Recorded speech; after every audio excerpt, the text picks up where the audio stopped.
सखा, ये ढोल तो बार बार लुढ़क रहा है।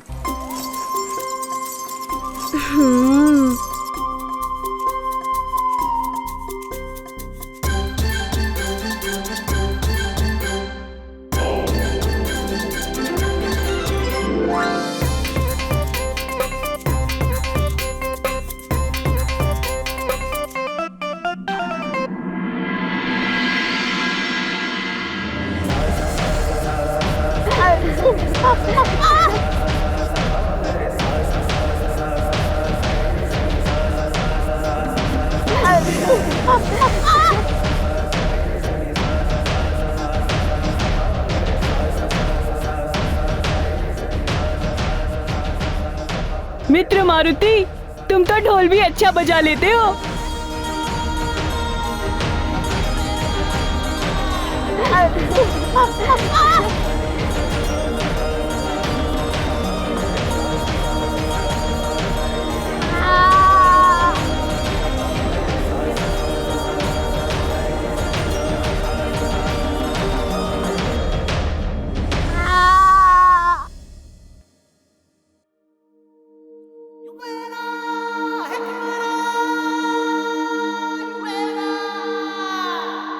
अरे वाह, कितनी मधुर सुगंध है। कहाँ से आ रही है ये?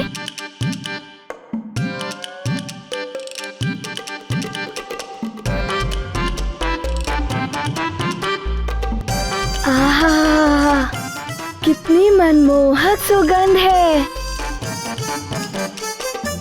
युवराज मारुति, आइए, आप लोगों के लिए भोजन तैयार है। आइए।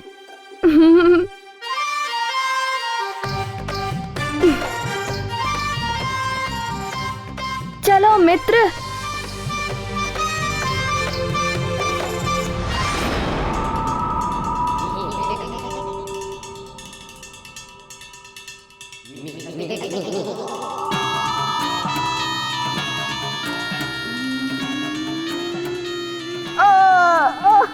जोर जोर तोड़ दिया। अतिबल, तुझे तो पीट पीट के ढीला कर दिया। वरुण देव, अग्निदेव, कालदेव जैसे महाबली सहायकों के होते हुए कोई भी मेरी बराबरी नहीं कर सकता, और मेरे लोक में पांव धरने का तो सोच भी नहीं सकता देवर्षि। मैं वरुण, जल का अधिपति, आपकी बात से पूर्ण सहमत हूं सूर्यदेव। मैं अग्नि संपूर्ण शक्ति के साथ आपकी सहायता के लिए हर क्षण प्रस्तुत हूं। ये अहंकार और अभिमान के स्वर हैं।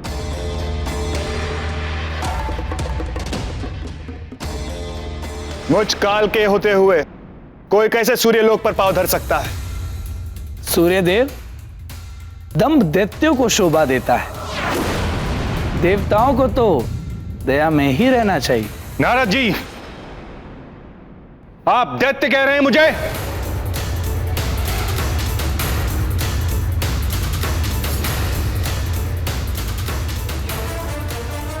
सूर्यदेव, देवर्षि, ये क्या कर रहे हैं आप दोनों? एक छोटी सी बात का इतना बड़ा विवाद मत बनाइए। हम यहां असुरों से सृष्टि को मुक्ति दिलाने की चिंता में एकत्रित हुए हैं। आप भी शांति धारण कीजिए सूर्यदेव। हे प्राण वल्लभ, सूर्यदेव तो महापराक्रमी माने जाते हैं, फिर भी उनमें इतना अहंकार। प्रिय, ज्ञान विनम्रता में वृद्धि करता है। ज्ञान अर्जित करने की कोई सीमा नहीं होती, किंतु जिस दिन यह प्रतीत हो कि अब और ज्ञान की आवश्यकता नहीं है, वो पूर्ण ज्ञानी हो गया है, उसी दिन, उसी क्षण से ज्ञान अहंकार में परिवर्तित होने लगता है। उसका सीखा हुआ ज्ञान अभिमान को जन्म देता है, और यदि ज्ञान के साथ असीम शक्तियां प्राप्त हो जाएं, तो अहंकार भी अपनी चरम सीमा पर पहुंच जाता है।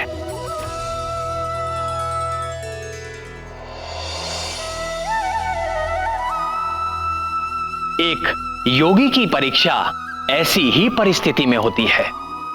सच्चा योगी असीम ज्ञान और अतुलित शक्ति पाकर भी विनम्र रहता है और मोक्ष के मार्ग को प्रशस्त करता है, किंतु अहंकारी पतन के अंधकार की ओर उन्मुख हो जाता है। यही सूर्य देव के साथ भी होने वाला था। शांति और शीतलता दुर्बलता के परिचायक है, जो कदापि मेरा स्वभाव नहीं।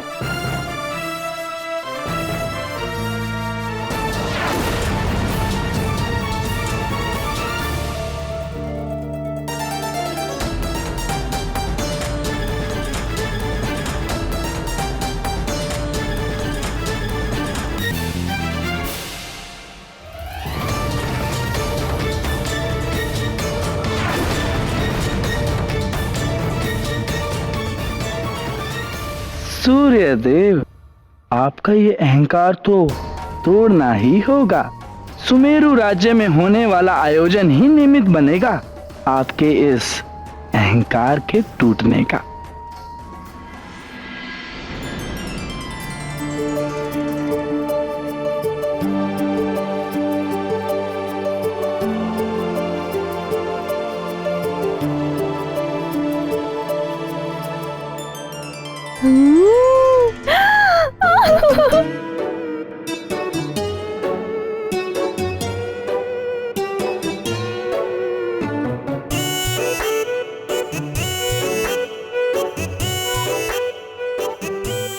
अरे वाह, इतने अच्छे अच्छे भोज्य पदार्थ। इनकी सुगंध बता रही है कि ये बहुत ही मधुर और स्वादिष्ट होंगे।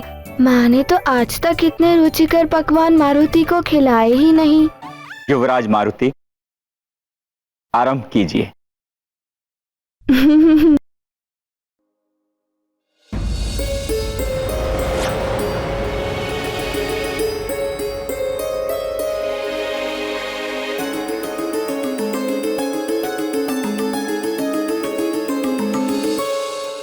क्या हुआ माँ? पुत्र मारुति, तुम इन्हें अभी नहीं खा सकते। माँ, क्या ये खाने योग्य नहीं है? खाने योग्य है पुत्र, किंतु तुम नहीं खा सकते बस।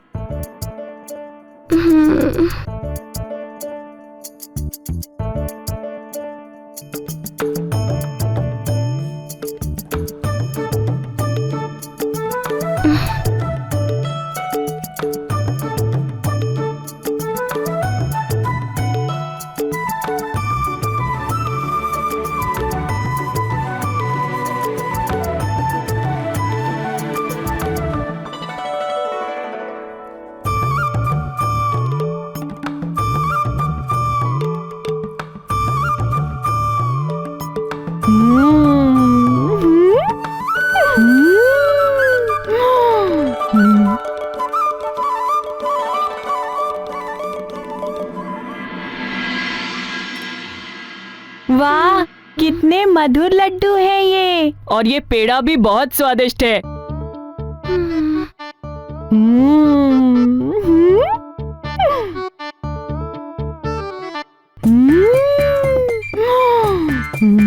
आनंद आ गया। मारुति का मित्र होना बहुत लाभदायक है। साधु ही साधु। ये लड्डू, ये खीर, बहुत स्वादिष्ट है। चलो पेड़ा खाते हैं और मधुभोग भी। सब भोजन का आनंद ले रहे हैं, किंतु माँ ने मारुति को ही रोक दिया।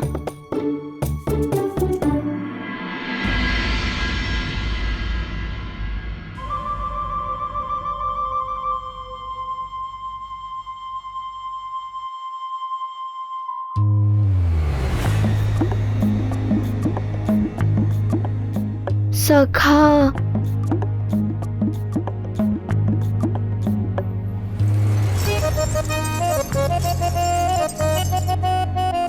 क्या तुमने कभी इतना सुगंधित और मधुर भोजन किया है?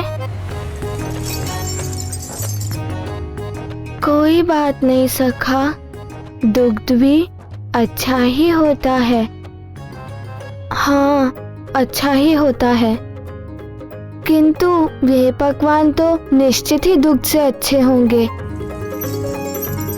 खीर, लड्डू, पेड़े, पूरी।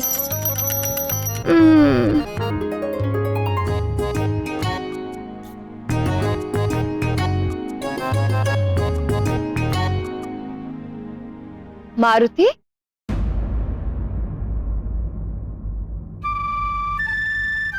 मारुति, पुत्र तुम वहां मुख बनाए क्यों बैठे हो?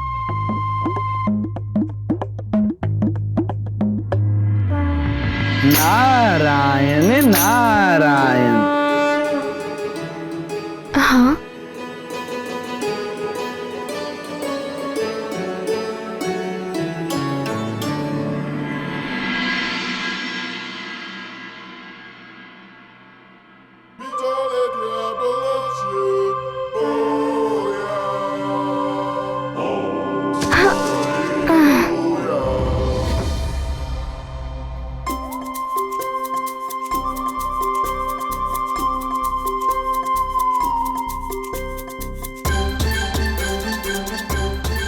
प्रणाम।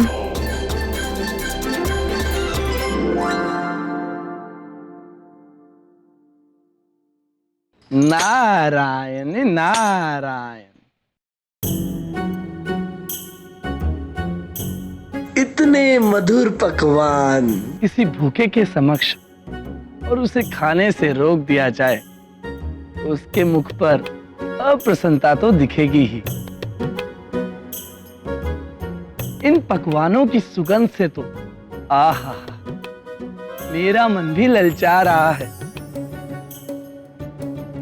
और फिर मारुति तो अभी बालक ही है। देवर्षि, मारुति की आयु बहुत कम है, उसका अन्नप्राशन संस्कार भी नहीं हुआ अभी, इसीलिए मैंने खाने से मना किया उसे। देवी अंजना, किसी बालक का अन्नप्राशन संस्कार उस आयु में किया जाता है जब उसका शरीर भली भांति विकसित होने लगता है, दांत उगने लगते हैं और उस अवस्था तक वो बालक भोजन चबाने एवं पचाने योग्य हो जाता है। यदि इस दृष्टि से देखें, मारुति का विकास तो बहुत पहले ही हो चुका है। आपका कथन सत्य है देवर्षि, किंतु आप अन्याय कर रही हैं मारुति के साथ। मारुति को मात्र दुग्ध ही नहीं, पूर्णतया संतुलित आहार की आवश्यकता है। आप शीघ्र ही मारुति का अन्नप्राशन कराइए। नारायण नारायण। आप उचित कह रहे हैं देवर्षि, आप तो सर्वज्ञाता हैं। मारुति के अन्नप्राशन संस्कार के लिए आप ही कोई अच्छा मुहूर्त शोध कर बताइए।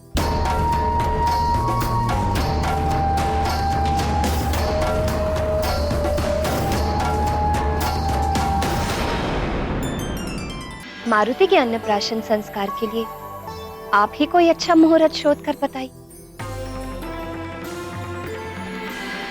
कल कल ही अन्नप्राशन संस्कार कर दीजिए। कल सर्वार्थ सिद्धि योग है, उसके पश्चात अमावस्या लग जाएगी। सूर्य ग्रहण का सूतक परसों प्रातः से आरंभ होगा, उसके पूर्व ही समस्त संस्कार पूर्ण कर लीजिए। नारायण नारायण।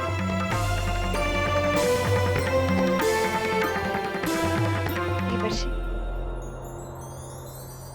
मैं शीघ्र जाकर महाराज को यह शुभ समाचार देती हूँ। देवर्षि, कल के लिए व्यवस्थाएं भी करनी होंगी।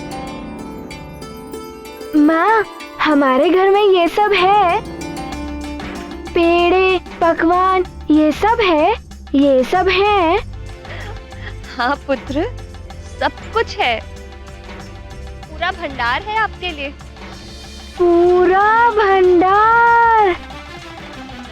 तो फिर मारुति को दिखा क्यों नहीं? तो क्या अन्नप्राशन के पश्चात मैं भी ऐसे ही पकवान खा पाऊंगा माँ? हाँ, अन्नप्राशन के पश्चात तुम सब कुछ खा सकते हो पुत्र। कल मारुति का अन्नप्राशन होगा। कल मारुति खीर खाएगा और लड्डू खाएगा और पेड़े और पकवान, मोदक और फलों के भंडार।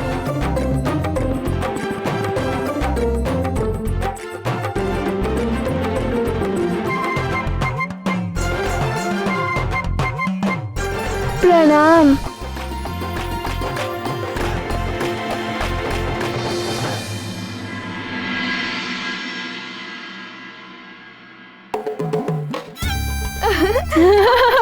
अरे मुझे दो। ये लो। मित्रों, कल तुम सबने पेट भरकर पकवान खाए थे ना?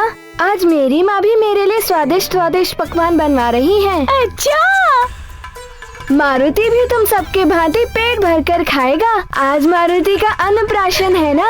हाँ। आज से भोजन आरंभ करूँगा। तो क्या आज मात्र तुम ही खाओगे सब कुछ? नहीं मित्र, ऐसा कभी हो सकता है कि मारुति अपने मित्रों को ना खिलाए और स्वयं अकेला खा जाए। मारुति के साथ मारुति के सारे मित्र खाएंगे।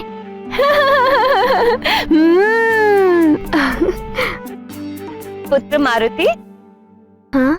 चलो पुत्र, अन्नप्राशन संस्कार के लिए सब तुम्हारी प्रतीक्षा कर रहे हैं। चल। अरे इसे तो यहाँ छोड़ दो।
प्रणाम महाराज, प्रणाम महारानी। युवराज, अन्नप्राशन की बधाई। युवराज, हमारी ओर से यह तुच्छ भेंट स्वीकार करें।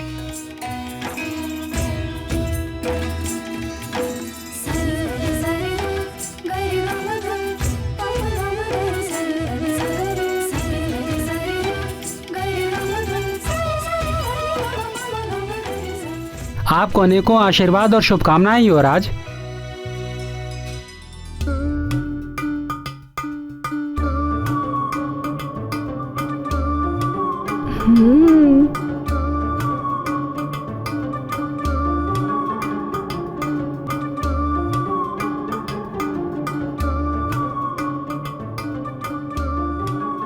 ये लड्डू अवश्य ही मीठे होंगे और ये पूड़ी ये कैसी लगेगी खाने में।